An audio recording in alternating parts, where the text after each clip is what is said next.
Welcome to Our Dyke Histories. I'm your host, Jack Gieseking, historian, geographer, and environmental psychologist. We dive into the past and present of les, queer, trans, sapphic, and bi communities decade by decade in collaboration with multicultural lesbian literary and art journal Sinister Wisdom. This season, we're all about dyke bars, with an asterisk. Lesbian bars, queer parties, and trans hangouts.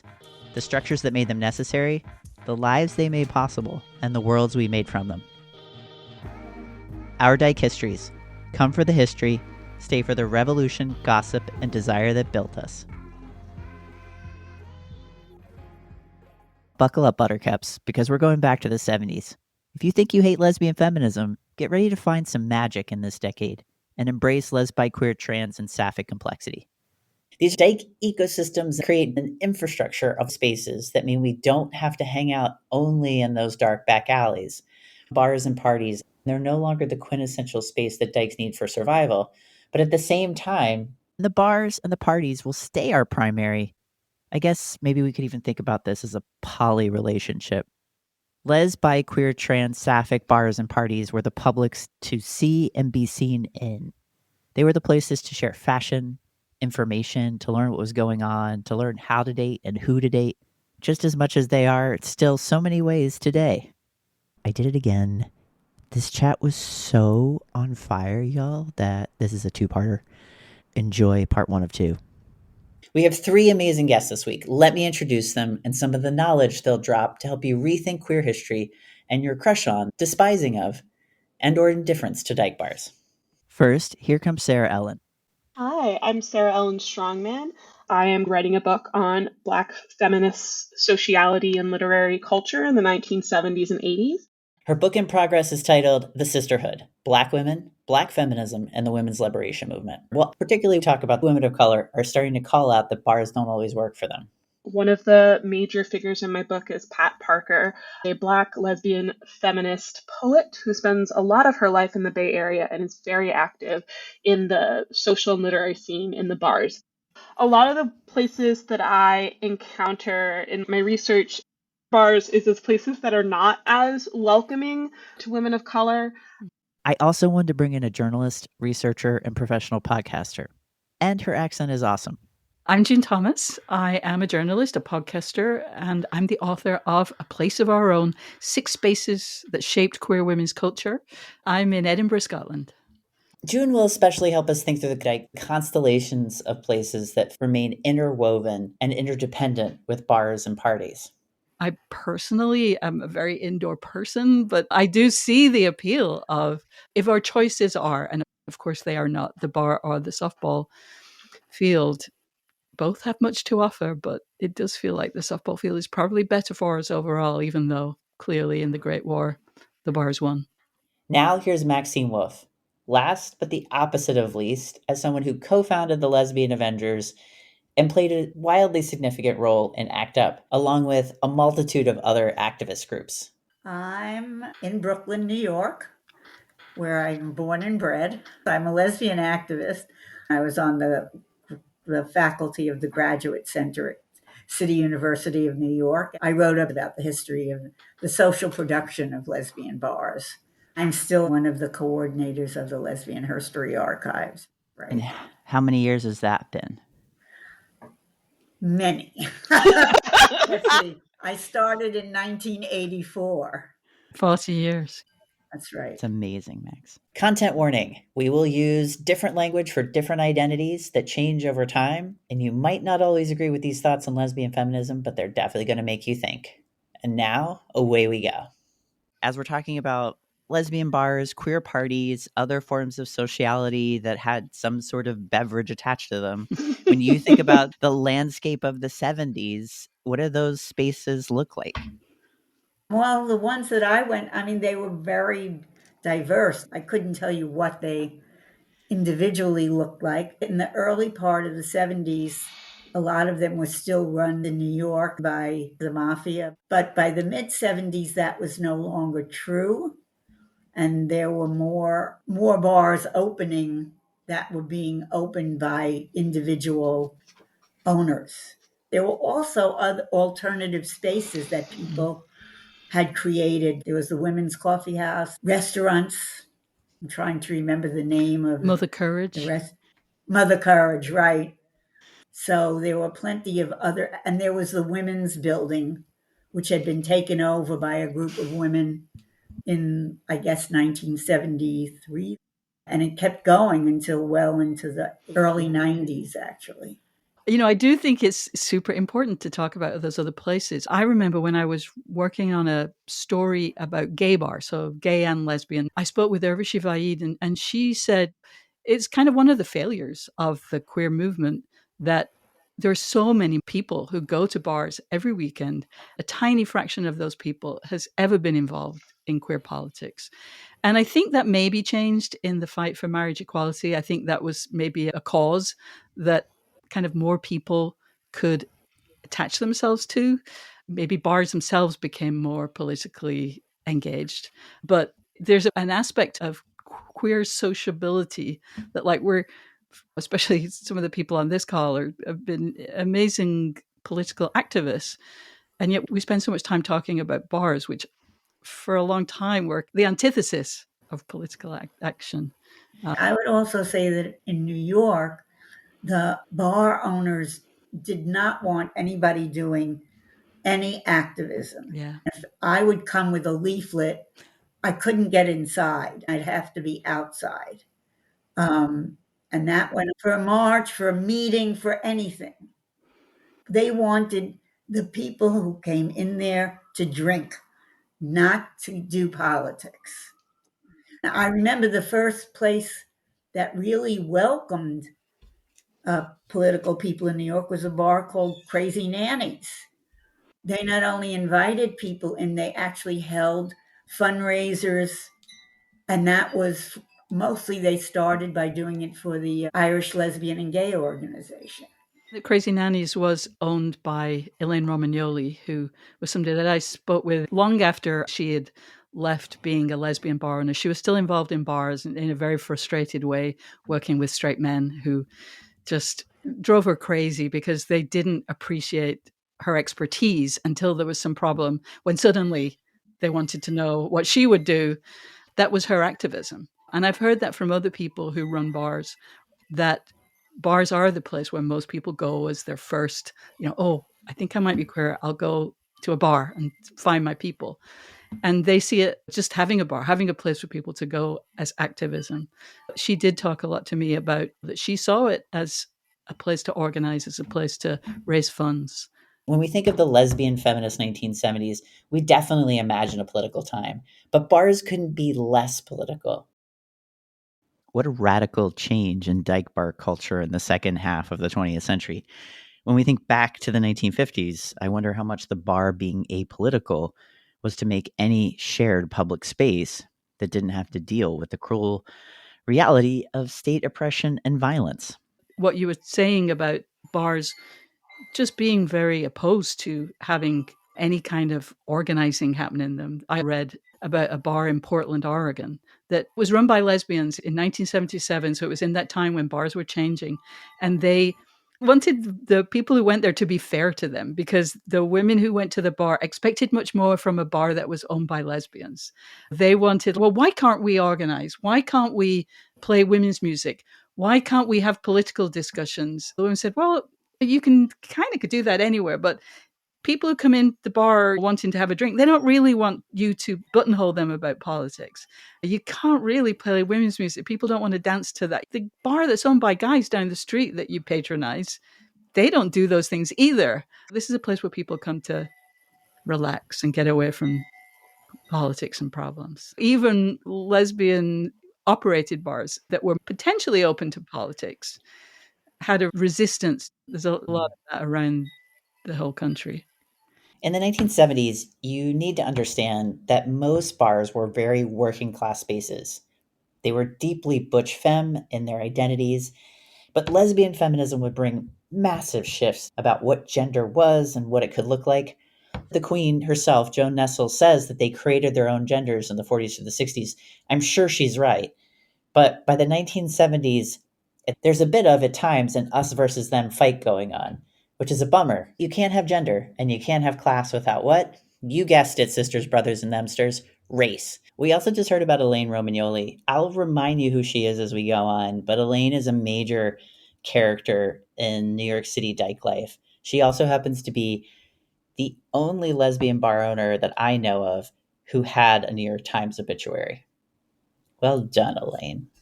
According to many sources, Elaine Romagnoli was also the kind of lesbian bar owner we all want to frequent. She was pro-black, pro-trans, anti-racist, and evidently a wildly good time. But most bars and parties were not Elaine's parties, and surely she fell short often too. These spaces were heavily racialized in a way that didn't allow people to be who they are. When I said these spaces were historically butch femme, they were actually historically butch femme and very white. Parker takes on topics ranging from growing up in poverty and dealing with her sexual assault to the murder of her sister. She came out as a lesbian and she said that she was liberated and, quote, she knew no limits when it came to expressing the innermost parts of herself. And thank the goddess she did. You brought up Crazy Nannies, the first Black lesbian bar in Greenwich Village, and to my knowledge, the only one still ever. Bonnie and Clyde was predominantly African American in 1972, but it didn't bill itself as that. In the 1970s, spaces are even more segregated. Elaine ran Bonnie and Clyde, then Cubbyhole, then Crazy Nannies. These are three of the most storied bars in the history of New York City. And Bonnie and Clyde had Bonnie's Upstairs, which was the restaurant that apparently had a white crowd. That's what it was, a restaurant upstairs, which actually turned out to be a very shishi restaurant, which was always really funny because downstairs was a pool playing bar. It was definitely a working class mixed bar. All women were welcome, and it was really amazing for that. I think she started that restaurant because she might not have been making as much money. There was a bar for Black lesbians that I've been searching for the name of it, but it existed for a very short time. It was right before the crackdown on bars in Greenwich Village when they wanted to sell off all the property and stuff. One of the major figures in my book is Pat Parker, a Black lesbian feminist poet who spends a lot of her life in the Bay Area and is very active in the social and literary scene in the bars. A lot of the places that I encounter in my research bars is those places that are not as welcoming to women of color. Parker has sort of funny relationships with bars and certain club spaces as a poet. This tour she takes in 1974 to 1975, she and her girlfriend at the time get in a car and drive across the country.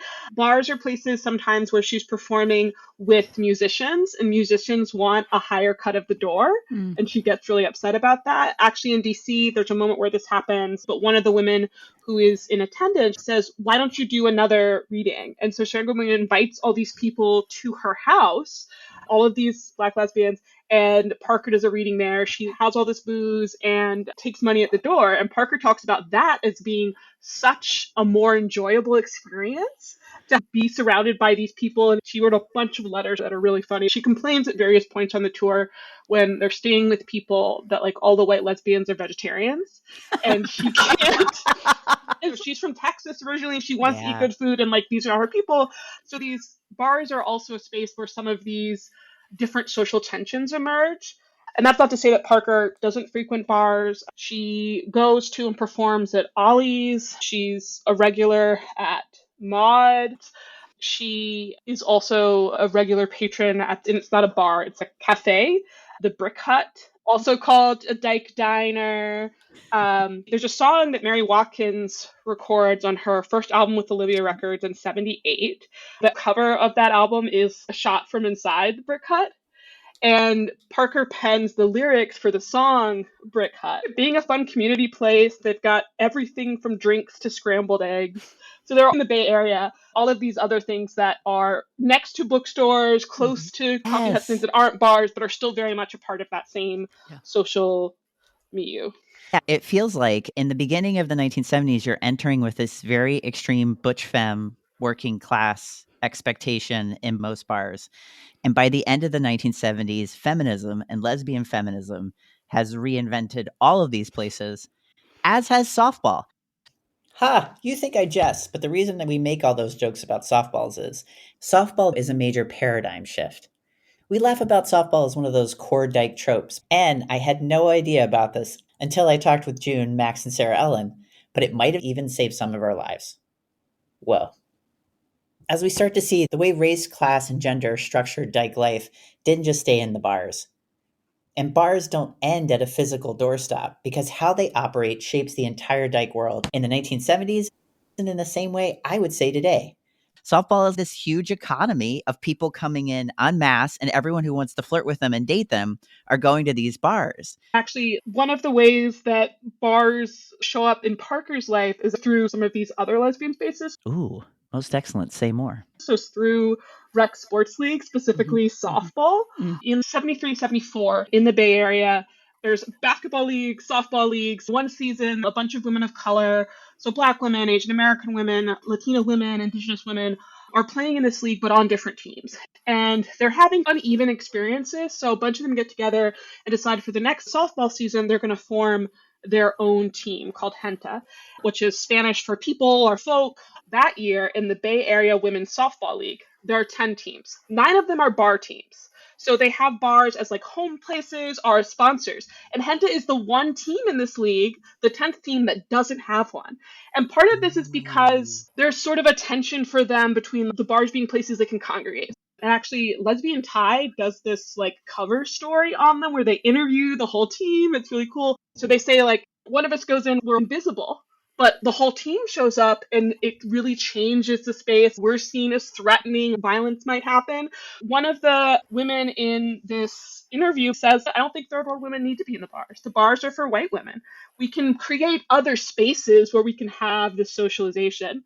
It doesn't work out quite that cleanly because as part of the like sports league thing, you like go out to the bars afterwards and they don't have a home bar. So they go out to the other team's bars. And then there's this expectation you're buying rounds of drinks, which also creates some class tension. But the softball team is the space that, for Parker at least, is one of intra-racial or at least third world women solidarity. I'm just going to jump in quickly in case you bristled at the idea of, quote, third world women, end quote. But before we have the term women of color, we have third world women. And this concept starts as solidarity not only among women of color in the United States, but women of color around the world. This concept comes out of the late 60s and is carried through the 1980s, which is probably why we don't hear about it very much. And now, back to softball and Pat Parker. She's a poem named after the team called Gente. In the collection that it's published in, there's a photo of the team, of course, that's printed as well. She talks about it as being a space where she can understand other people, understanding her experience, not questioning her experience, and it being a safe space. In that poem, there's a line, it feels good to hear we're going to have a party and know it's really going to be a party. The next stanza, it feels good to be able to say my sisters and not have any reservations. In some ways, the bars are failed attempts at creating community. These things that are proximate to the bars become successful sites. SaraEllen, it's really interesting that in that collection of letters, that sort of side project of Sinistoism published between Parker and Audre Lorde, she has letters about how she's trying to stop drinking and she's trying to get in shape more. And she is playing softball and then has an injury, and also talks about having to go to bars. And it is a real tension.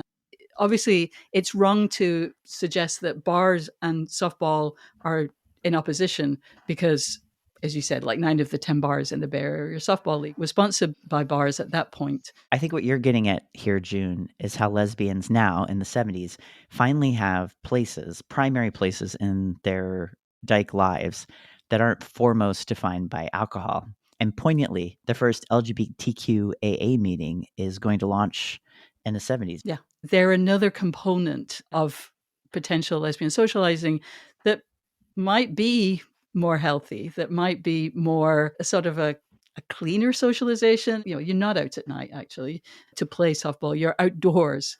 I personally am a very indoor person, but I do see the appeal of, if our choices are, and of course they are not, the bar or the softball field, both have much to offer, but it does feel like the softball field is probably better for us overall, even though clearly in the Great War, the bars won. An equal number of breakups and drama on the softball field. Totally. Quick side story, because it's one of my favorite lesbi, queer, trans, sapphic places of all time. St. Mark's Women's Health Collective, founded in 1974 on St. Mark's Place. If you've ever been to St. Mark's, it's like this hip street that NYU first years go to hang out on. They think it's like the coolest thing. There's a cheap vegan restaurant and probably like a skateboard place and some vintage stuff, if any of that's even still there in gentrified New York. But back in 1974, it was pretty abandoned. So it was a cheap place for women, as they self-identified at the time, to build their own health collective. Get this. You could go in and pull out your own health file. You had access to all of your health information at any time. And if you were nervous, they would play you acoustic folk rock as you waited for your gynecological appointment and made you tea. How cool is that?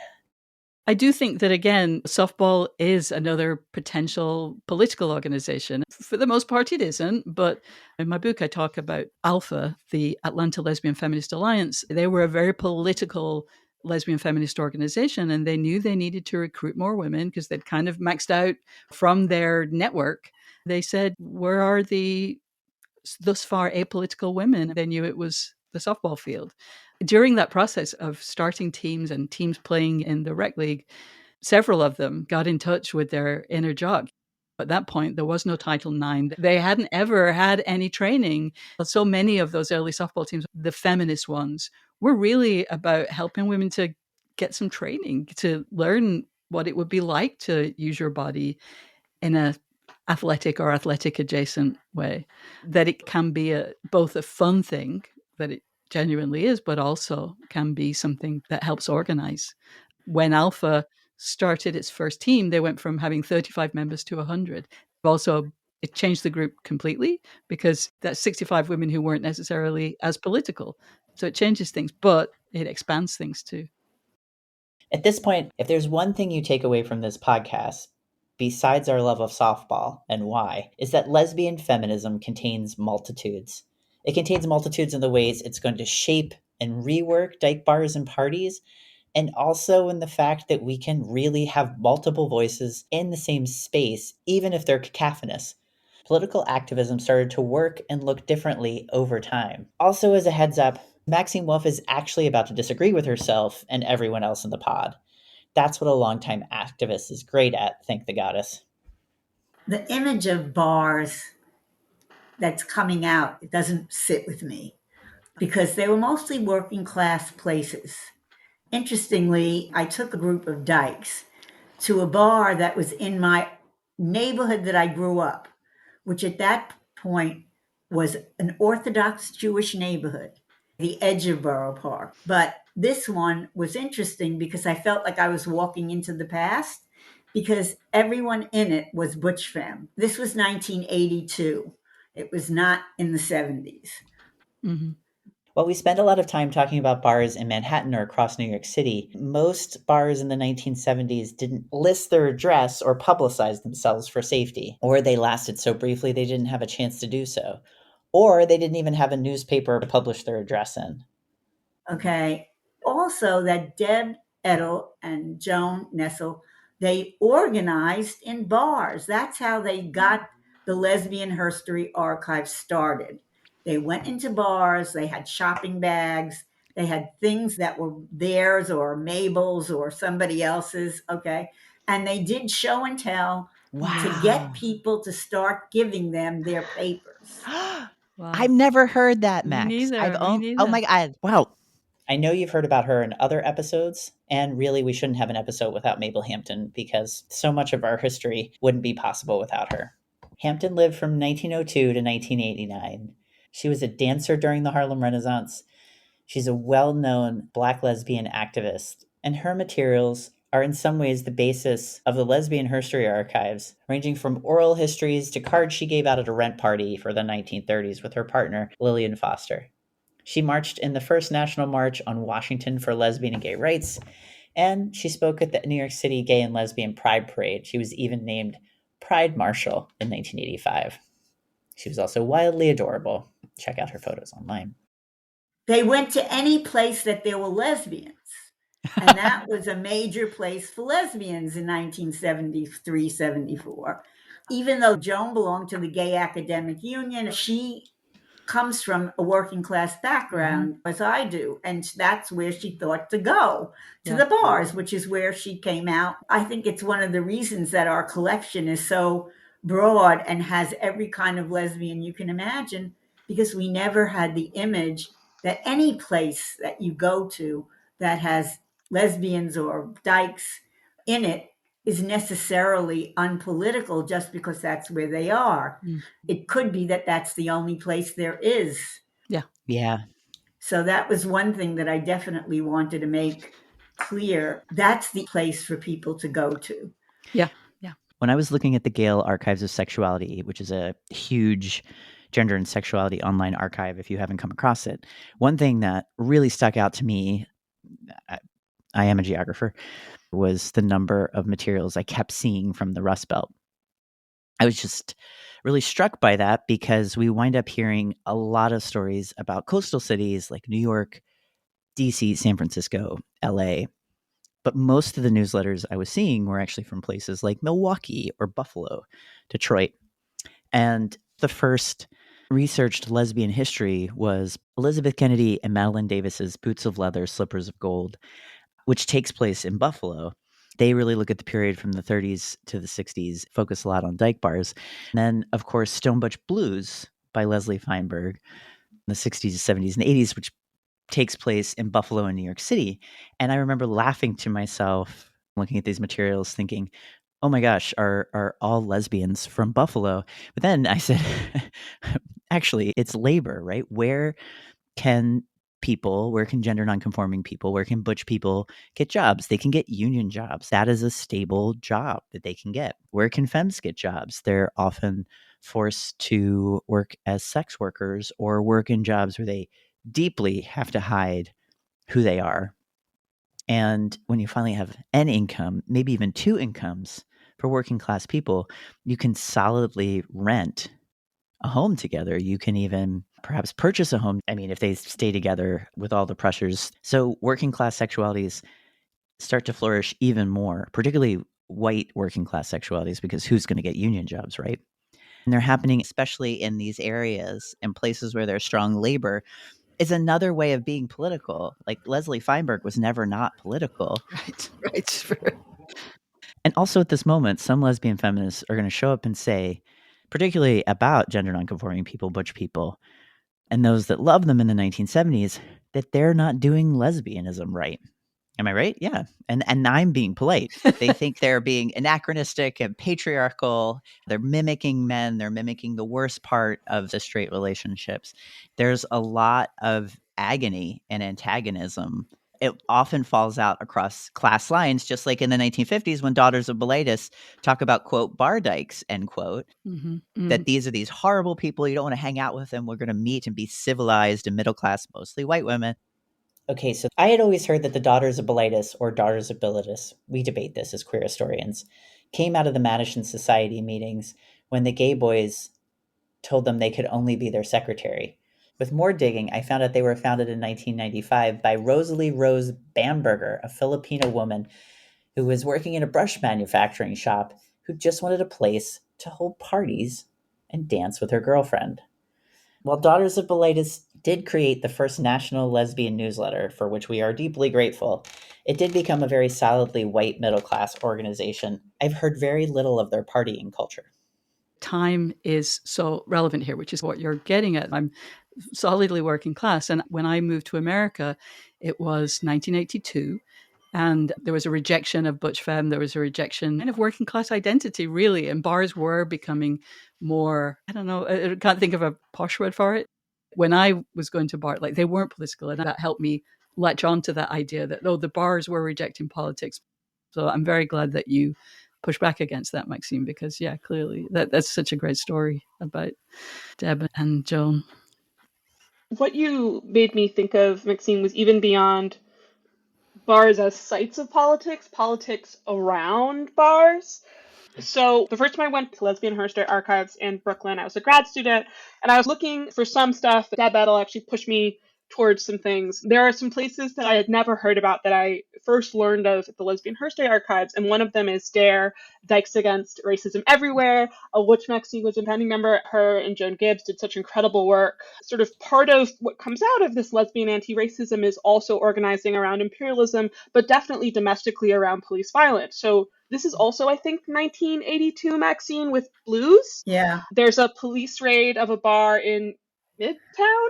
Times Square. Yeah, the police actually, I don't think they arrest anyone, but they brutalize a lot of people. And DARE and then the New York chapter of Black and White Men Together organize consciousness raising, but also activism around the police violence and the targeting of queer communities. Okay, we're going to dip very quickly into my book, A Queer New York. Dykes Against Racism Everywhere, or DARE. SaraEllen is right. It's a great name. Co-organized to protest racial discrimination at the Village Lesbian Bar Bacalls in 1991 around matters of quote-unquote dress code. This is what else I wrote about this in A Queer New York. Owners issued a statement regretting, quote, that any woman of the gay community feels they have been discriminated against, end quote. This statement shifted the blame onto women and trans and gender nonconforming people of color, focusing on patrons' feelings rather than Bacall's own discriminatory behavior. Clearly, the bar's imposition of a so-called dress code invoked a range of racist stereotypes. Okay, now back to our chat. I very much appreciate these glimpses into the 80s because they so clearly show us where the 70s are going to lead us. Please keep going, Sarah. That the bar is a site where that stuff happens, but also is a site of activism and anti-racism. Also in the 80s, a little bit later, 84, 85, in Boston, there's another great acronym for a group, Committee of Outraged Lesbians, cool. And on their flyer, it's the two interlocked women symbols for lesbian, which is organized in response to women of color getting kicked out of bars. Oh, not getting into bars. Like, we're going to organize around the access to these social spaces and racism. What does it mean politically to have access to these spaces where people are socializing and finding community? And then how do we sort of organize around the ways in which that shows up within the community? So we see both, action about outsiders, about oppression from the state, and even within, like, how do we navigate those things? It's always really interesting to me when people talk about the more recent baggage that lesbian feminism have around TERFs, were actually like lesbian feminist anti-racism in the 1970s and 1980s. These are the people on the forefront, including Maxine, of being like, no, we're not going to do that. Actually, our politics needs to be something very different. And bars are a place where that's also happening. Yeah, I just wanted to correct you. I didn't. Oh, please do. Please do. I didn't start. That's one of the groups you didn't start. That's good to know. That's one of the. No. And you're right. One of the biggest things that people did was to picket bars that were carding Black lesbians. That they were the only people being asked for ID. The Shescape Seven. First of all, you're likely wondering, what the hell's a Shescape? It was one of the most popular parties in New York City for, I think, at least a decade. It traveled from place to place, and in order to find out where it was on a given week or month, you'd have to call a phone number. I kid you not that when I did my research interviewing dykes who came out from 1983 to 2008, I had more than one participant call out the phone number from the top of their head, even though they hadn't used it in over a decade. June writes in her book about the Shescape saga, bouncers and door staff were said to have consistently found fault with the forms of ID shown by women of color, claimed that they didn't meet the dress code, even when white women wearing similar outfits were admitted, and, according to affidavits, repeatedly treated Black and brown women with contempt. While Shescape, the party, denied these charges, 9 of the people involved put forward a complaint, and as June points out, for some reason called the Shescape Seven.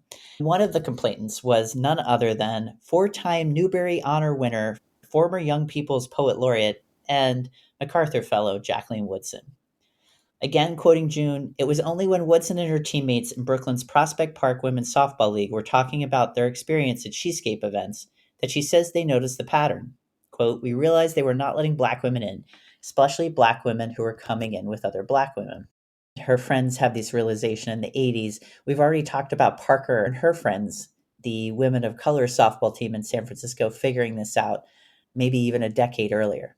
If we don't have these daytime spaces where we can step away from the nightlife and take in what's really happening to us, we don't see the patterns of injustice that are structuring who we are. absolutely this is still going on. In fact, there's been a long history of Black people being turned away at the door. It's written into every queer history if you're paying attention. What's important to know about Dare and Cool is that even though they happen after the 1970s, SaraEllen's right. They're heavily influenced by the anti-racism that grows out of this moment. The other thing to know about them is they are protests by lesbians over lesbian space. They're both pissed about the racism happening in bars and parties. Bars and parties are those publics where we figure out who we are and how we can be. And if we can't all meet there, then what kind of lesbian are we? But there's a history of activism against bars, also from lesbian feminists, from the early 70s, from the beginning of the movement. Lesbians picketed all of these bars that were owned Cookies by the was one, mafia. right? Cookies was one of them, right? We have actual footage of that, and they were covered in the newspaper. That was a fairly typical thing, and you're right, it was a very central part of the politic for women who were politically active, was to focus on that issue in bars. Just one other correction too, that Cool was in New York. And it was when the Shescape Seven, even though there are 9 of them, they filed it's not technically a suit, a complaint with the New York City Commission on Human Rights. And I love that all of those things came when women were talking, like during, again, in softball, they were in the dugout of a softball game, just talking about where they've been and noticed this pattern that when Black women are together, they don't get let in.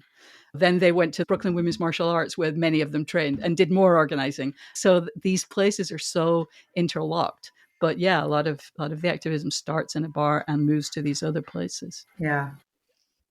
Thank you both for those corrections.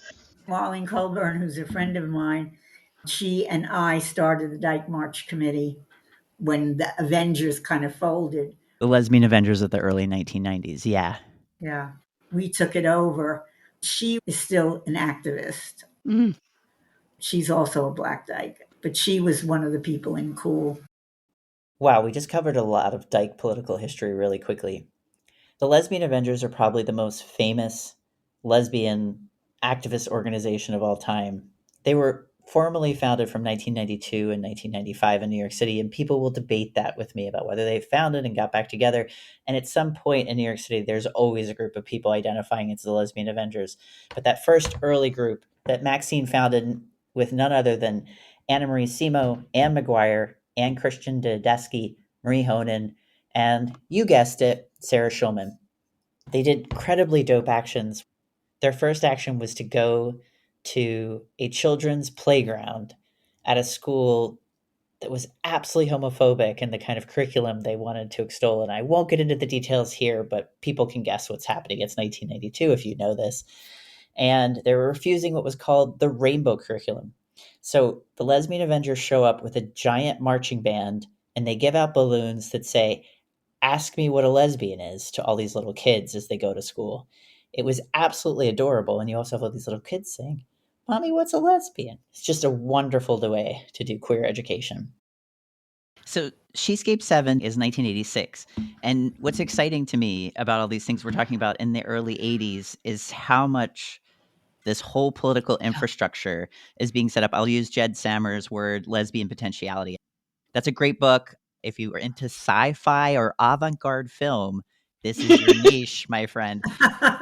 I am into neither, but I am into this book. And one of the things Jed brilliantly, beautifully argues is there were so many types of lesbian feminism. We often reduce them today, but people were imagining ways of being and making space in worlds that are potentialities for us now that we're not living that way. We don't have all these bookstores and cafes and stuff, which sound so cool and so fun. It's such a hard time to be out to be a dyke when you can lose your kids, lose your housing. You can still be evicted until the 1980s, lose your job, lose your sanity. I admit we have to talk about the worst bummer of them all, the religious right. It's in the 1970s, the nascent Christian right that's forming, including people like Jerry Falwell and Pat Robertson come onto the stage, the literal state of televangelism, and at that time decide that LGBTQ people are their target. There's a great book I love by Tina Fettner called How the Religious Right Shaped Lesbian and Gay Activism. It might be a bummer, but gosh, it's totally brilliant. She writes about how the religious right really couldn't galvanize people and organize them until they found the number one tactic they still use: fear mongering. The focus against LGBTQ people really took off around 1977 when Anita Bryant, who we'll hear about more in a second, launched the Save Our Children campaign to prevent gays and lesbians from teaching in the Miami-Dade school system. They told people that their children weren't safe from gay people who had long been deemed deviants. They were actually going to ferret out or out people as if they were hiding intentionally to hurt children. Does it sound like anything familiar to you guys? Yes, it's exactly the same thing they're using against trans people today. We can still see this today, but we know it is very different. Time matters. Which, in this time of ever-growing fascism and authoritarianism, reminds me we must discuss one of the most powerful foes of the LGBTQ movement that blossoms in the 1970s, alongside all of these other radical movements, and that is the Christian right. Yeah, that was a lot of the work that we did was around the right wing, had big rallies and demonstrations in the early 80s against the right to life. Like the Miami-Dade County refusing gays and lesbians as teachers. Yeah. Who was the orange juice princess? Her name just escaped me. Oh, Anita Bryant. Yes. Right. Oy vey, Anita Bryant. So, Yeah. Seriously. Oh, God. The Brick Hut actually stopped serving orange juice during a period of time to protest Anita Bryant. Oh, right, SaraEllen. Alex Ketchum writes about that in her book on coffee houses, cafes, and restaurants. Also a superb podcast by the same name, Ingredients for the Revolution. A lot of bars changed their cocktails. Yeah. A lot of us had done that with the lettuce strike, and that stays in my mind. I'll tell you a very funny short story. In 1978, went to the Gay Pride March, and it used to end in Central Park, and everybody would sit down, and there would be like speakers and stuff. Somebody got up and said something like, boycott orange juice. And one of my daughters, around 5 or 6, stood up and said, oh no, first it was lettuce, then it was grapes, and now it's going to be orange.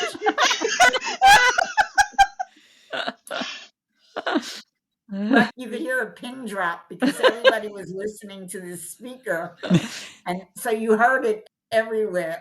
For those of you who don't know Anita Bryant, in 1977, she became really the kind of the spokeswoman of the religious right, the beginning of Jerry Falwell's rise to power and Pat Robertson. Right. And we were their number one punching bag and fundraising effort. They raised a significant amount of their funds by claiming that they were, of course, quote unquote, protecting kids. We still see this every day. And it's getting worse and worse around anti-trans organizing. It's not just the Christian right in the US, it's the Christian right around the world that is vilifying and attacking us. But back to the 70s, at the same time, you have all of these different lesbian feminist organizing, all these other groups organizing, as well as dykes who aren't organizing at all in these different spaces and places. Because you can, a constellation, one could say. I keep thinking about Finn Enke's amazing book, Finding the Movement. 70s fans should check this out. One of the cities they talk about is Detroit. There's finally the lesbian feminists are going to hang out together. There's finally going to be racial integration. And the black women show up at the traditionally white lesbian bar, and it's all lesbian folk rock, acoustic folk. And they're like, no, absolutely not. And they're like, this music sucks. And then these black women in Detroit do open a bar called, I believe, the Gold Coast, which is open for a little while. When I talked to Kemi Adeyemi and Nikki Lane, who are saying how much music and dancing defines black queer women's spaces. And there's not enough written about or thought about yet how much lesbian feminism is moving away from dancing.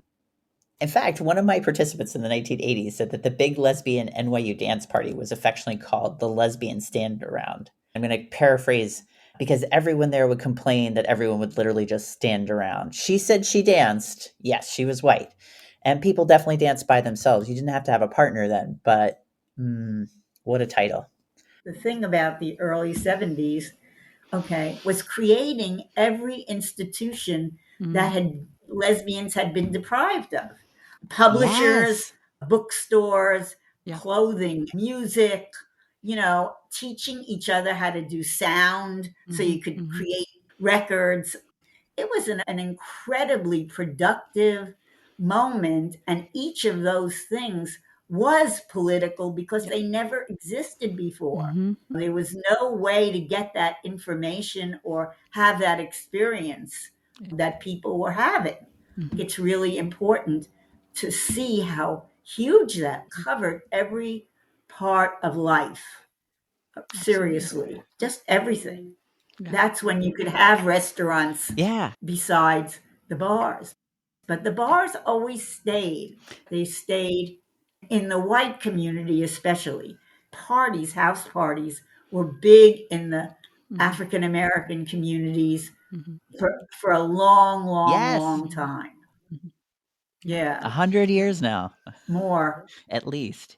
Yeah, rent Yeah. parties, dollar parties, buffet flats. In fact, every single decade brings these up. That's why you can't just ever talk about lesbian bars. And the bars, of course, don't go away.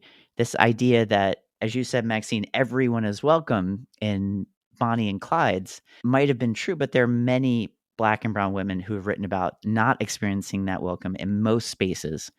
And not everyone was as welcoming as you know. Parties are just as important than bars. They're our first public or even private sanities as ways to get together. And they're ways that most of us still connect now. Okay, to wrap up, you might be wondering why there were boycotts.